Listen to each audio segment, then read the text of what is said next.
Hello guys and welcome back to my channel. Today I'm going to be doing a makeup on something that I love, something a lot of people love. It just came back out on Hulu. Yes, I am talking about The Handmaid's Tale.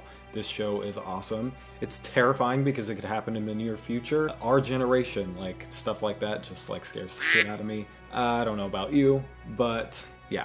I don't like it at all. I was inspired today by one of my friends. She's the one who told me to start watching the show. I got super into it. I binged it in like a day. You know how that goes when you're alone, whatever. She told me that I should do a Handmaid's Tale makeup, and I did some research and I couldn't find any. I saw like how to make the bonnets, which I tried to make.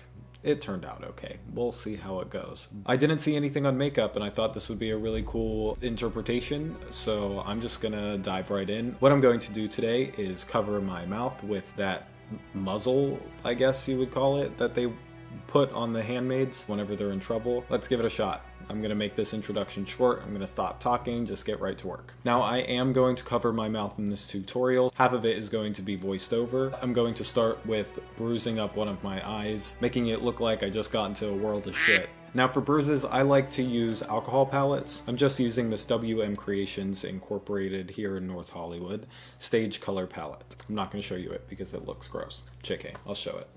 I have a wedge sponge. Ripping your little sponge at the ends gives it texture so it's not like angled, and rip it up like this. Takes 2 seconds. Then I'm going to take my 99% alcohol and liquefy some of this red. I just want my face to look puffy, well, more than it already does. And you know, I haven't plucked my unibrow, so there's that. Warning, when using alcohol near your face or your eyes, be careful because it'll burn your eyes. And it doesn't smell the best, but it looks the best. Pain is beauty. Beauty is pain. Here we go.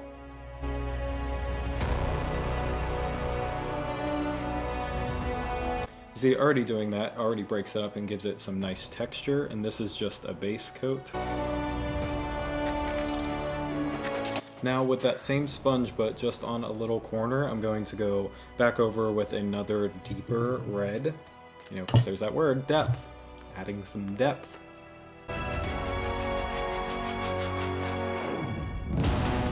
I do have a reference picture on the side here that I'm using.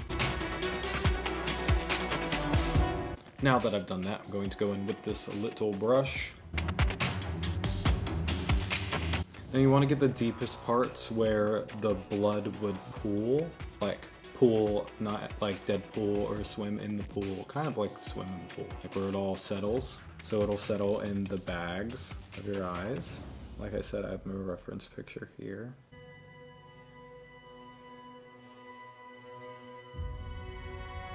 Now there are different stages to bruising. I'm going for a more fresh type of bruise, like it just happened either a couple hours ago or a day ago.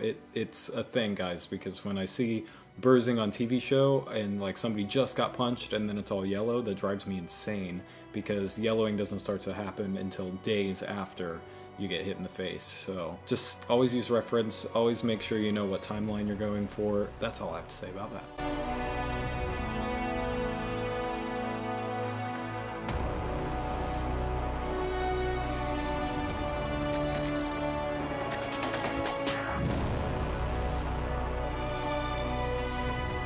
There, simple, perfect, done, moving on.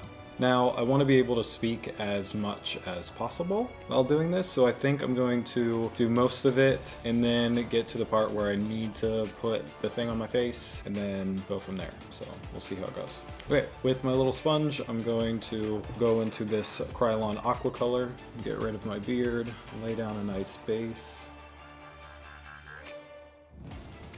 Breaking out my reference pick. When doing fabric or anything of that sort, I like to break it into shapes and then break each shape down individually. So the mask is basically this big triangle. So I'm just gonna paint the triangle on.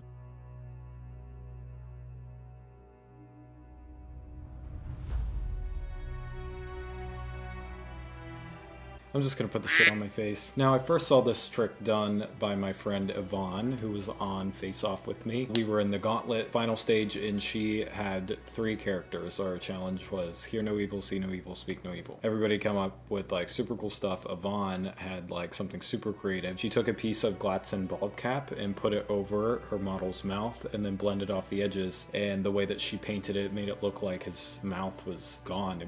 It was really cool. I don't have a Glatson bald cap, but what I do have, and what has been helping me with a bunch of projects that I've been doing lately, is saran wrap. I'm going to put saran wrap over my mouth. Caution, when putting shit over your mouth, be careful, because that means you won't be able to breathe through it. You can only breathe through your nose. So make sure the bats aren't in the cave and you can breathe before you put your stuff on, because then you rip it off and then, you know, it just won't be bueno. So I warned you. For adhesive, I like to use a medical adhesive. It's called Prozaid. All makeup artists use this. Don't use that spirit gum. I even think it's around the same price, and Prozaid's much better. Going to... Now that I have a milk mustache, let's get rid of it. You're gonna dry it until it's clear and tacky, like me. Now I have this pre-cut out piece of saran wrap. See, it's just normal little square. I'm going to lay it over my mouth, so bye, see you never. Alrighty, and so starts the voiceover. Here I'm just trimming the excess of the saran wrap so it's not hanging off my mouth. And then with my little sponge, I'm going to add a layer of Prozaid over it and dry it off. Now I'm adding extra layers of Prozaid to make sure that the paint that I lay down will stick. And then I'm going in with my base color, that is the Krylon Aqua color in that light tan. And then I'm just adding some striations to match the leather muzzle. The reference picture that I have, the muzzle, has a lot of different folds in it, so I'm trying to match those folds by using different techniques.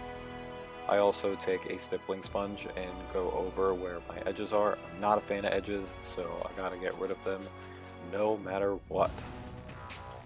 Now I'm just drying each layer in between.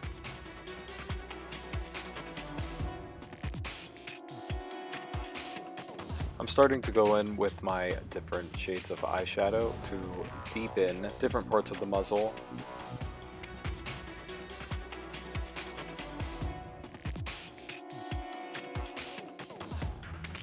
Adding different layers of shadow gives it more depth and makes it look more realistic, especially going into those folds.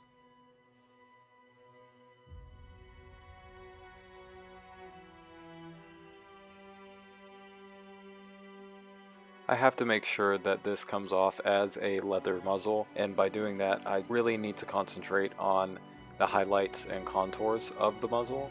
It all needs to look cohesive.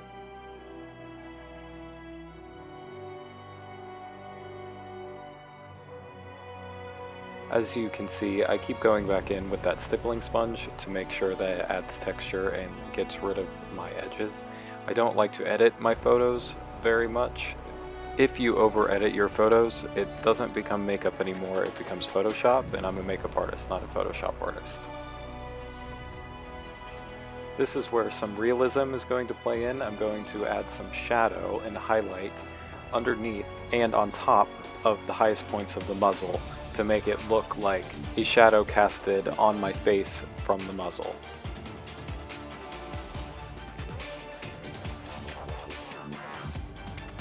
Adding that highlight to the highest points of the folds really brings them out.